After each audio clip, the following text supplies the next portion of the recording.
NBA All-Star merupakan salah satu acara yang paling ditunggu-tunggu oleh para fans basket. Siapa yang tidak ingin melihat pemain-pemain bintang di seluruh NBA bermain di satu lapangan yang sama? Makanya itu, Pekan All-Star NBA juga dilengkapi dengan aksi-aksi hebat para pemain yang sejak dulu sudah sukses menarik banyak perhatian.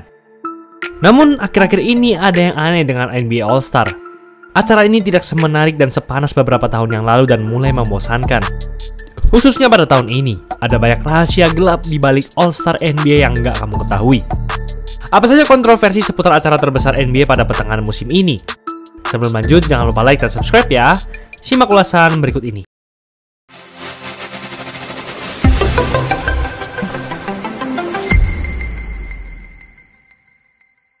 Selama ini, rangkaian acara di All-Star Saturday jarang sekali gagal untuk memberikan hal-hal yang menarik.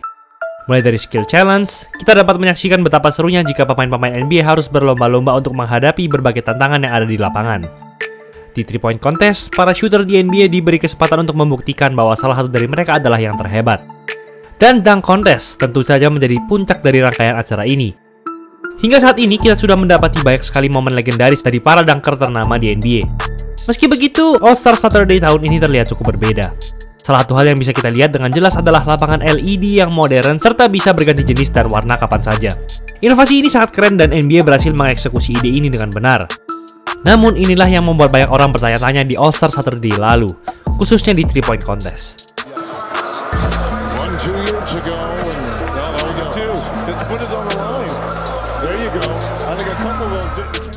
Di ronde pertama 3-point contest tahun ini, ada 4 pemain yang sama-sama mencetak skor 26 poin, yaitu Damian Lillard, Karl Towns, Tyrese Haliburton, dan Trae Young. Sehingga mereka membutuhkan pertandingan tambahan untuk menggugurkan satu orang agar bisa lanjut ke babak final. Namun saat giliran Towns, ia terlihat menginjak garis 3 point saat menembak 4 bola di rak pertama. Jika menginjak garis, seharusnya tembakan tersebut tidak dihitung. Bahkan, sang wasit sudah melihat di depan matanya sendiri dan memberi tanda kalau ia menginjak garis 3 point. Namun tak bagaimana, wasit tetap membenarkan hal tersebut dan 4 tembakan Towns berhitung masuk semua. Towns akhirnya lolos ke babak final, meski akhirnya Lillard lah yang keluar sebagai pemenang. Towns memang merupakan salah satu center dengan kemampuan shooting terhebat di NBA. Namun, sepertinya NBA ingin kembali memenangkan Towns di 3-point contest ini melalui keputusan kontroversial sang wasit. Tak hanya di 3-point contest saja, banyak yang melihat adanya ketidakjelasan di dunk contest tahun ini. Mencari pemain untuk berpartisipasi di dunk contest tentu bukanlah hal yang mudah. Hal itu karena risiko cedera yang besar, namun tidak diimbangi dengan hadiah yang sepadan. Untungnya, pemain bintang sekelas Jaylen Brown memutuskan untuk ikut di dunk contest tahun ini.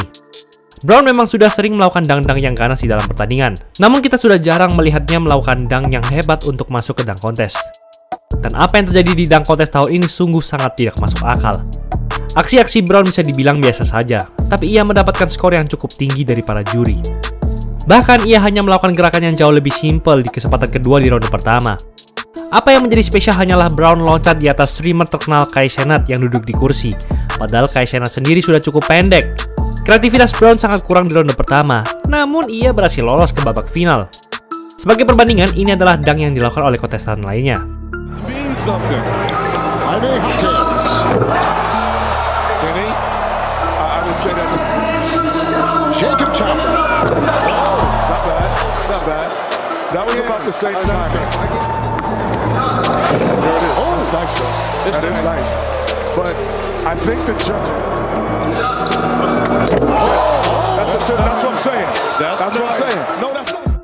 Dunk Jacob Toppin yang jauh lebih hebat saja hanya mendapatkan 47,8 saja.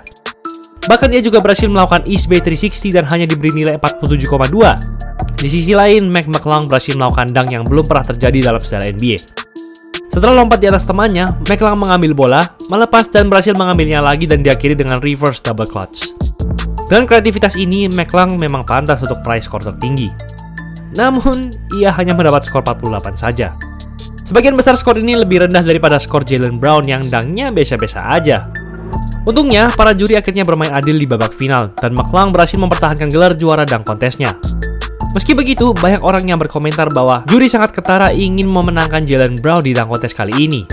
Tak sampai di situ, keanehan lain juga terjadi di pertandingan All-Star. Bahkan dari hasil akhirnya saja sudah terlihat dengan jelas. Tim East berhasil mengalahkan West dengan skor 211-196. Luar biasa. Mereka berhasil menjadi tim pertama yang mengumpulkan setidaknya 200 poin dalam satu pertandingan All-Star, sekaligus memecah rekor total poin terbanyak dalam sejarah All-Star Game. Di satu sisi, capaian ini sangat bersejarah karena hal tersebut terlihat mustahil. Namun di sisi lain, pertandingan ini mengungkapkan berbagai masalah yang akan mengubah All-Star Game selamanya.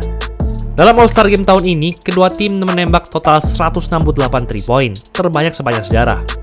Sebanyak 97 dari total 3 point tersebut berasal dari tim East. Intensitas pertandingan menjadi semakin rendah, dan para pemain hanya asal menembak 3 point saja sepanjang pertandingan. Bermain defense pun juga menjadi opsi terakhir bagi mereka.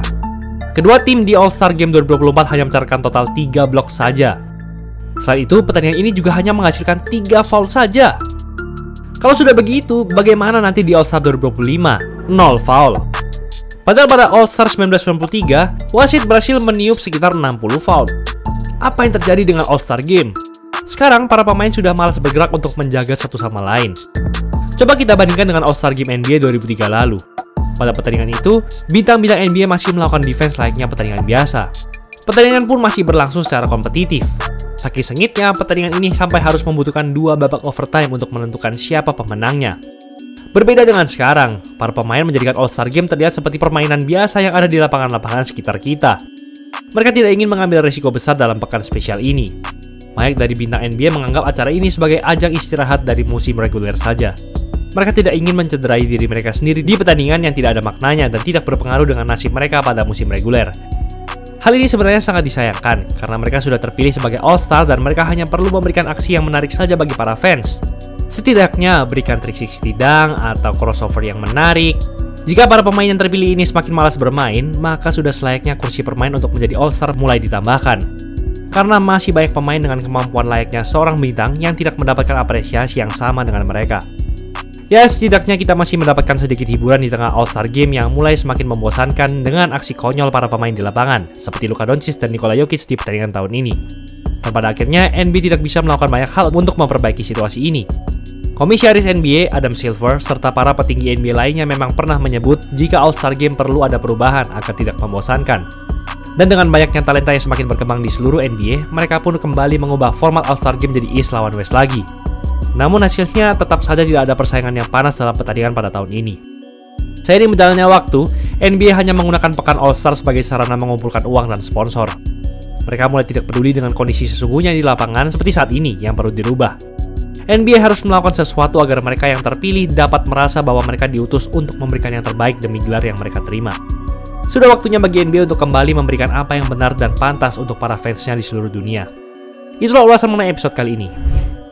Tahun baru isi Sportswear lagi promo 100.000 doang per setel.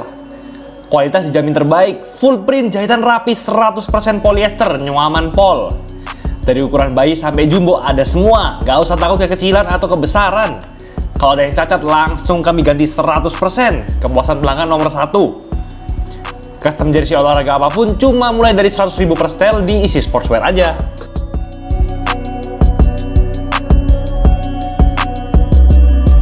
Like, comment, dan subscribe agar channel ini bisa berkembang dan menghasilkan video menarik lainnya. Thanks for watching, I'll see you in the next video.